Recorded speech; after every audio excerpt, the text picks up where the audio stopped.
உங்கள் IMTVயில் இது நமது சபைகளில் ஒலிக்கின்ற உயிரோட்டும் பாடல்கள். ரெவரண்ட் டாக்டர் இமானுவேல் சுந்தர்ராஜன் அவர்களின் அப்பாடல்களுக்கு பலர் பல காலங்களிலே ராகம் தந்து உயிரூட்டினார்கள். பாடல் பிறந்த கதைகள். பாடல் எழுதினவர்களுடைய வாழ்க்கை வரலாறு நிகழ்ச்சியை கேட்டு பரவசமடையுங்கள். கர்த்தராகிய இயேசு கிறிஸ்துவின் நாமத்தில் உங்களுக்கு வணக்கம் கூறுகிறேன். இன்றைக்கும் அற்புதமான ஒரு வாழ்க்கை சரித்திரத்தை நாம் பார்க்க இருக்கிறோம். அந்த வாழ்க்கை சரித்திரத்தில் நம்முடைய மனதிற்கு வரக்கூடிய ஒரு இனிமையான பாடலையும் உங்களுக்கு சொல்ல விரும்புகிறேன். சைலண்ட் நைட் ஹோலி நைட் ஞாபகம் இருக்குதா?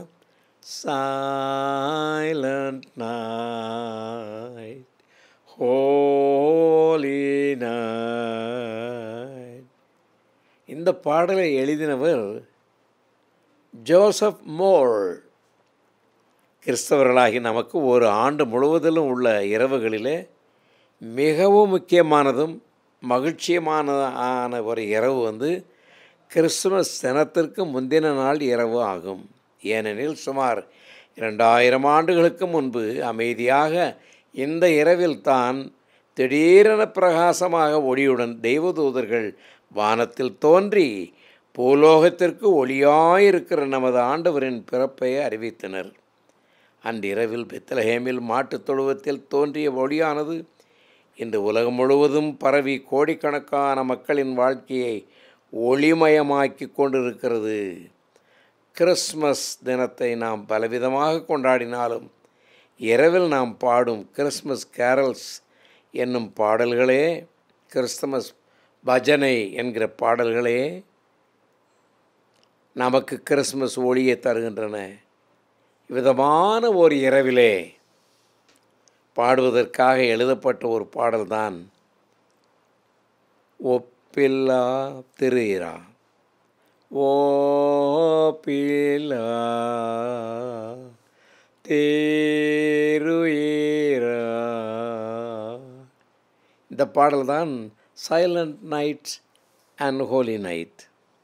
1818ஆம் ஆண்டு கிறிஸ்மஸ் தினத்திற்கு முந்தின நாள் ஆஸ்திரியா நாட்டில் ஓப்பன் டாப் கிராமத்தில் உள்ள தூய நிக்கோலஸ் ரோமன் கத்தோலிக்க ஆலயத்தில் வாத்திய கருவி பழுதடைந்து விட்டது. அதாவது ஆர்கன், அந்த இசை வாசிக்கிற வாத்திய கருவி பழுதாகிவிட்டது.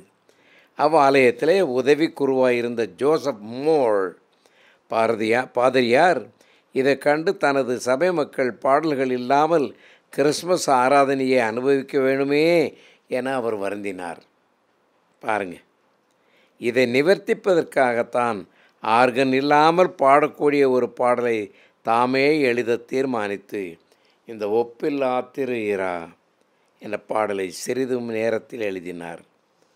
உடனே அந்த ஆலய பாடகர் குழு தலைவரும் அவ்வூர் ஆசிரியருமான பிரான்ஸ் குரூபர் என்பவர் கிட்டார் வாத்தியத்துடன் அப்பாடலை பாடுவதற்கு ஏற்ற ஒரு ராகத்தையும் அமைத்து அன்றிரவு ஆராதனையில் குரூபர் கிட்டார் வாசிக்க மோர் பாதிரியார் பாடலை பாடினார்.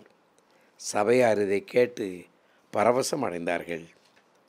பின்னர் ஆர்கன் பழுது பார்க்கப்பட்டவுடன் அதன் தொனியை பரீட்சிப்பதற்காக குரூபர் இவ்ராகத்தை அதில் வாசித்தார். பழுது பார்க்க வந்தவர்கள் அதை கேட்டு அதை மிகவும் பாராட்டினார்கள். அதன் பிரதியை ஒன்றை கேட்டு வாங்கி தமது கிராமமாகிய சில்லர்தாலுக்கு எடுத்து சென்றார்கள். அவ்வூரில் உள்ள ஒரு துணி வியாபாரியின் 4 பெண்கள் மக்கள் பாடலை பக்கத்து கிராமத்துக்கு சென்று பாடினார்கள். அதை கேட்டவர்கள் எல்லாரும் மிகவும் மகிழ்ச்சி அடைந்தார்கள். இவ்விதமாக இப்பாடல் ஐரோப்பா முழுவதும் பரவிற்று. இப்போது இப்பாடல் பல மொழிகளில் மொழிபெயர்க்கப்பட்டு கிறிஸ்மஸ் பாடல்களில் மிகச்சிறந்த பாடலாக பாடப்பட்டு வருகிறது. ஒரு வாத்திய கருவி பழுது அடைந்ததினால் அதன் விளைவாக ஒரு அழகிய கிறிஸ்மஸ் பாடல் உருவாகிற்று என்பதை பார்க்கும் பொழுது எவ்வளோ பெரிய நேர்த்தியாக அந்த கிறிஸ்மஸ் பாடல் இன்றைக்கும் தொனித்து கொண்டிருக்கிறது. சில சமயம் அந்த பாடலை நீங்கள் கேட்டீர்களானால் ஏதோ ஒரு குடிசையிலே ஒளி மட்டும் வைத்து கொண்டு பாடுகிற கூட்டம் போல் உங்களுக்கு தெரியும். அந்த பாடல்கள் எல்லாம் முனகுகின்ற தேவதூதர்களுடைய இசை போல் இருக்கும். நானே அதை பல தொனிகளிலே கேட்டிருக்கிறேன். நானும் இப்படிப்பட்ட பாடல் குழுவுக்குள்ளே இருந்து பாடியிருக்கிறேன், பேஸ் பாடியிருக்கிறேன். ரொம்ப அருமையாக பாடியிருக்கும். இப்பாடலை எழுதிய மோர் பாதிரியார் 1792 ஆண்டு டிசம்பர் மாதம் 11 ஆஸ்திரியா நாட்டில் சால்ஸ்பர்க் நகரில் பிறந்தார். யார் இந்த பாடல் எழுதுனவர் அவங்களுக்கு சொல்கிறோம். இந்த 11 டிசம்பர் மாதம் என்னுடைய மனைவி நானும் திருமணம் செய்து கொண்ட நாள். அவரது தந்தையாரான பிரான்ஸ் மோர் என்பவர் அந்நாட்டு ராணியாரின் சேனையில் ஒரு துப்பாக்கி வீரனாக வேலை பார்த்து வந்தார். நாங்கள் நடத்தி வந்த சுகம் இன்டர்நேஷ்னல் கவுன்சிலிங் இன்ஸ்டிடியூட் என்கிற அந்த நிறுவனத்தில் கிராஜுவேஷன்ஸ் என்றைக்குமே இந்த டிசம்பர் 11 தான் வைப்போம். ஏனென்றால் எங்களுடைய அந்த திருமண ஆண்டு நினைவுக்காகவும் எங்களோடு இருக்கிறவர்களையும் நாங்கள் பெரியவர்களாக ஆக்க வேண்டும் என்பதற்காகவும் செய்தோம். அதை உங்களுக்கு சும்மா ஞாபகப்படுத்துகிறேன். இந்த மோர் 11 பிறந்தார். துப்பாக்கி வீரனான அவருடைய தந்தையை அவர் மதித்தார். வேலையின் காரணமாக அவர் அயல் ஊர்களிலேயே சுற்றித் திரிய நேர்ந்ததால் டோம்பிகார் ஹென்லே என்னும் பாதிரியார் சிறுவனாய் இருந்த ஜோசப்பின் வளர்ப்பு தந்தையாக நியமிக்கப்பட்டார். அவரது மேற்பார்வையில் ஜோசப் குருத்துவராக ஊழியராக பயிற்றுவிக்கப்பட்டு கல்வி முடிந்தவுடன் ரோமன் கத்தோலிக்க சபையின் குருவாக அபிஷேகம் பண்ணப்பட்டார். யார்? இந்த மோர் இந்த குடும்பத்தை சார்ந்தவர்கள். குருத்துவ ஊழியத்திற்கு பயிற்றுவிக்கப்பட்டு கல்வி முடிந்தவுடன் அவர் அபிஷேகம் பண்ணப்பட்டார். பின்பு சால்ஸ்பர்க் நகரை சுற்றியுள்ள அநேக சபைகளிலே பணியாற்றி 1828 ஹெண்டர்ஷி நகரத்தின் தலைமை குருவாக நியமிக்கப்பட்டார். 1837 முதல் 48 வரை வாக்கரீன் நகரத்தில் ஊழியம் செய்து இவ்வாண்டில் டிசம்பர் மாதம் 4 காலமானார். 1818 வருஷத்தில் அவர் ஓப்பன் டாப் கிராமத்தில் தூய நிக்கோலஸ் ஆலயத்தில் உதவி குருவாக பணியாற்றும் போதுதான் ஒப்பில்லா திரு இரா என்னும் பாடலை இயற்றி உலக பிரசித்தி பெற்றார். இதை நான் ஏன் உங்களுக்கு வேகமாய் சொல்லி முடிக்க விரும்புகிறேன் என்றால், இது ஒரு எளிய பாடலாக இருந்தாலும் இதை ஒரு எளிய மனிதர், ஒரு குருவானவர், அந்த ஜோசப் மோர் என்பவர் எழுதின பாடல். எளிய குடும்பத்திலிருந்து அவர் எழுதினார்.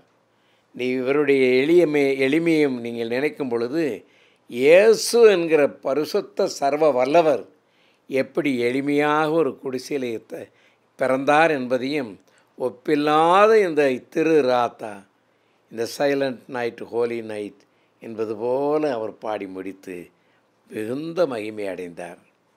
பிரியமானவர்களே, இந்த கதையை கேட்டுக்கொண்டிருக்கிற உங்களுக்கு சிலவைகளை நான் ஞாபகப்படுத்துகிறேன்.